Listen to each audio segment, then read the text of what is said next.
Hey, this is Reverend Ben, and this is your weekly video. I'm excited to be joined by Willa. Willa Tinsley has been coming to church for the last couple months, and we're getting more and more people to do this weekly video with me, so thank you for doing it. And if you want to do the video and you're free on a Monday, contact me and we will make it happen. So I invite you first off to take 3 deep breaths with me. I invite you to do it as well, Willa. We'll breathe in and let it go. Second breath in.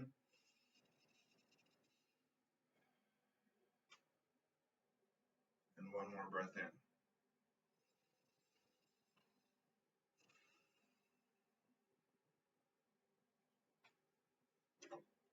Today's chalice lighting is The Great Turning by Reverend Lisa Garcia Sampson. In these wild, historic, and uncertain times, we gather to remember who we are, who we belong to, and what we are called to do. As we light this chalice, we kindle the spirit of the Great Turning, the movement for justice alive in this nation today.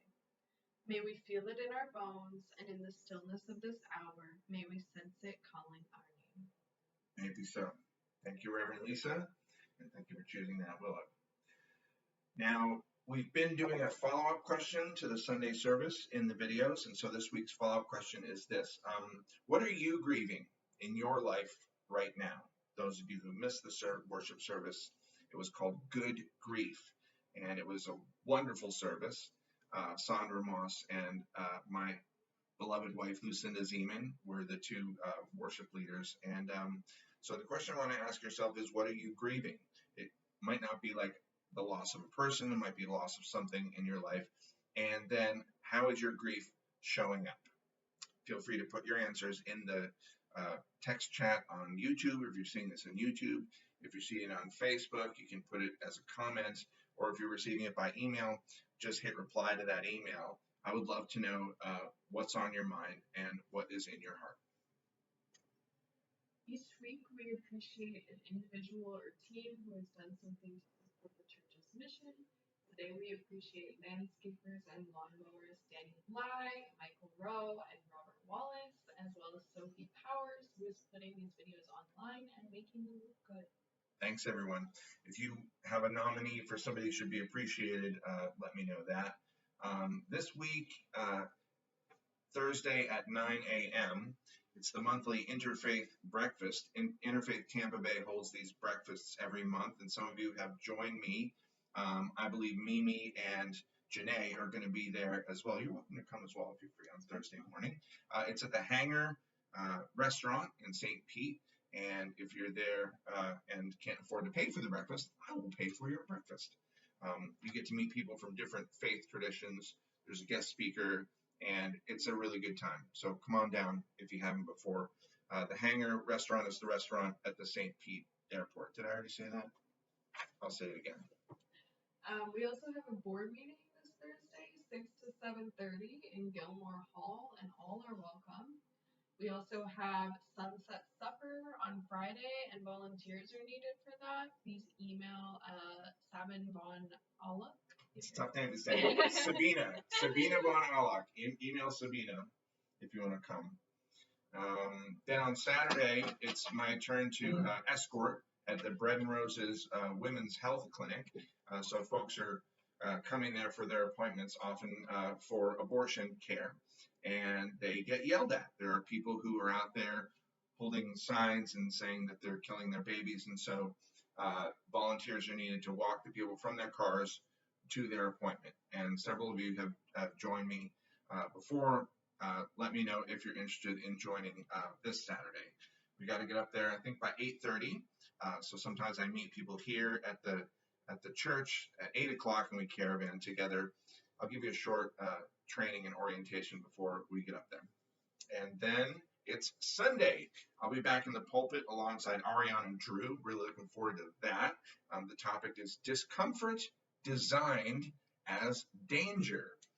So we're trying to outline and figure out the differences between comfort and safety. Sometimes when we think, and by we, I mean in particular people from the majority culture think that we're trying to make ourselves safe when really it's trying to make ourselves comfortable. And sometimes our efforts to make ourselves comfortable get in the way of the safety of people from the margins. During that service, our youngest members will be collecting food for our congregation's refugee family. They came to St. Pete as Congolese refugees via a United Nations refugee camp in Uganda. We met them in January 2016. They are self-supporting but can use an extra hand occasionally. They're a family of 8, 3 adults, mom, dad, and grandmother, and 5 children. They could use dried food like rice, beans, and lentils, as well as some fresh produce and cleaning products this Sunday, and our children will collect those. Thank you for your generosity. Yeah, thanks for bringing those things in. After the worship service, there will be an active shooter training. I've told you about this before. Officer Chip Wales will offer that training for us, and it's open to everyone. That'll be from 12 to 2. Yeah, I believe it's in the sanctuary, somewhere in the building. But I think he's having it be in the sanctuary. After worship, you will also have the opportunity to join the caravan to protest alligator Alcatraz. Earl Waters and Deb Pierce went last Sunday, so ask them how that experience was. Yeah, and I know they just posted some photos from that, so thanks to both of them for attending, to Ron as well. And that's you. Later this month, the office will be closed on Labor Day, but join us at the St. Pete Pier starting at 10 a.m. Participants will spell out our message, Unite and Rise with our bodies. A photographer will record the event with a drone flyover. Photos will be posted with participants agreeing to post widely on their own social media channels. The organizers are requesting participants to wear bright blue clothing, bring a blue towel to sit on, bring your own water in a refillable container, and bring an umbrella to protect yourself with until the drone arrives. This is a peaceful, family-friendly event option, open in solidarity for equality for all human rights and dignity. Yeah, UU St. Pete is co-sponsoring this event at the request of Amy Weintraub, who some of you know is a friend of the church. I'll be there wearing my blue, and I hope to see you there too. Many of you know the UU supergroup, folk music group called Emma's Revolution. They performed here in 2022, and they're having another Florida tour. This is a singing duo, Pat Humphreys and Sandy Opatow. We have an opportunity to host them here at UU St. Pete on Saturday, September 13th. So we're trying to figure out whether that makes sense, but if you want us to do that, and if you are willing to volunteer to help make that happen, both the night of and also help with publicity, please let me know. And our office hours for the office are Mondays, Thursdays, and Fridays from 10 to 3. I would love to see you and talk with you about what's going on in your life during those times. Of course, as Willa said, we're closed on September 1st, Monday, September 1st for Labor Day. If you need something in this video, email me with the word video in the subject line. And as you know, whenever we extinguish a chalice flame like this one, I believe that's an opportunity. It's an opportunity for us to ignite a similar flame inside ourselves. And I believe that inner flame is an unquenchable fire. And so let's keep it burning until we see one another again. Thank you, Willa, for being in the video. Blessings, friends, and don't forget, you're not alone.